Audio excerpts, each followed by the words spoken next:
লোকতান্ত্ৰিক আৰু সেইটো হৈছে গুৰুত্বপূৰ্ণ কথা। এই নিৰ্বাচনটো হৈছে লোকতন্ত্ৰ ৰক্ষা কৰা নিৰ্বাচন। এই নিৰ্বাচনটো হৈছে নিজৰ বাক স্বাধীনতা সুৰক্ষা কৰা নিৰ্বাচন। এই নিৰ্বাচনটো হৈছে কি যদি আমাৰ বিৰোধী কোনোবা এটা আমাৰ বিৰোধিতাও যদি কোনোবা ক'বলৈ বিচাৰে, আমাৰ বিৰুদ্ধে কোনোবা ক'বলৈ বিচাৰে, তো সেইটো তেওঁলোকৰ কোৱা অধিকাৰ আছে আৰু আমাৰ শুনা কৰ্তব্য আছে।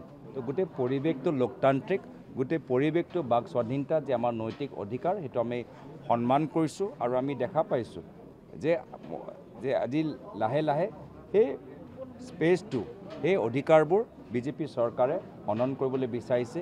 কা বিৰুদ্ধে যিদৰে পুলিচে নটিচ পঠাই মানুহৰ কণ্ঠটো আজি বন্ধ কৰিবলৈ বিচাৰিছে, আমাৰ উদ্দেশ্যটো বিপৰীত, তাৰ ওলোটা আমি মানুহৰ কণ্ঠটো মুকলি হোৱাটো বিচাৰোঁ।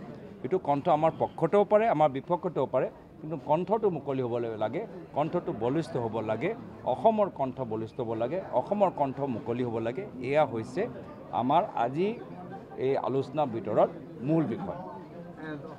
না মই এইটোৱে কৈছোঁ না, এইটো সঁহাৰি মোৰ প্ৰতি নহয়, অসমৰ প্ৰতি। আজি ময়ো অসমৰ হৈহে আজি মই যুঁজিছোঁ। আমি সকলোৱে অসমৰ কণ্ঠ মুকলি কৰাৰ ক্ষেত্ৰত আমি সকলোৱে আজি এই যুঁজত নামিছোঁ। অসমৰ কণ্ঠ সবল আৰু হোৱাটো আমি সকলোৱে বিচাৰিছোঁ। হ'ব। লোকতান্ত্ৰিক আৰু সেইটো হৈছে গুৰুত্বপূৰ্ণ কথা। এই নিৰ্বাচনটো হৈছে লোকতন্ত্ৰ ৰক্ষা কৰা নিৰ্বাচন।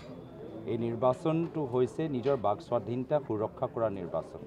এই নিৰ্বাচনটো হৈছে কি যদি আমাৰ বিৰোধী কোনোবা এটা আমাৰ বিৰোধিতাও যদি কোনোবা ক'বলৈ বিচাৰে, আমাৰ বিৰুদ্ধে কোনোবা ক'বলৈ বিচাৰে, তো সেইটো তেওঁলোকৰ কোৱা অধিকাৰ আছে আৰু আমাৰ শুনা কৰ্তব্য আছে। তো গোটেই পৰিৱেশটো লোকতান্ত্ৰিক, গোটেই পৰিৱেশটো বাক স্বাধীনতা যে আমাৰ নৈতিক অধিকাৰ, সেইটো আমি সন্মান কৰিছোঁ আৰু আমি দেখা পাইছোঁ যে আজি লাহে লাহে সেই স্পেচটো, সেই অধিকাৰবোৰ বিজেপি চৰকাৰে হনন কৰিবলৈ বিচাৰিছে। কা বিৰুদ্ধে যিদৰে পুলিচে নটিচ পঠাই মানুহৰ কণ্ঠটো আজি বন্ধ কৰিবলৈ বিচাৰিছে, আমাৰ উদ্দেশ্যটো বিপৰীত, তাৰ ওলোটা আমি মানুহৰ কণ্ঠটো মুকলি হোৱাটো বিচাৰোঁ। এইটো কণ্ঠ আমাৰ পক্ষতেও পাৰে, আমাৰ বিপক্ষতেও পাৰে, কিন্তু কণ্ঠটো মুকলি হ'ব লাগে, কণ্ঠটো বলিষ্ঠ হ'ব লাগে, অসমৰ কণ্ঠ বলিষ্ঠ হ'ব লাগে, অসমৰ কণ্ঠ মুকলি হ'ব লাগে। এয়া হৈছে আমাৰ আজি এই আলোচনাৰ ভিতৰত মূল বিষয়।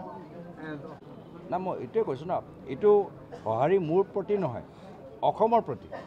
আজি ময়ো অসমৰ হৈহে আজি মই যুঁজিছোঁ। আমি সকলোৱে অসমৰ কণ্ঠ মুকলি কৰাৰ ক্ষেত্ৰত আমি সকলোৱে আজি এই যুঁজত নামিছোঁ। অসমৰ কণ্ঠ সবল আৰু হোৱাটো আমি সকলোৱে বিচাৰিছোঁ। হ'ব।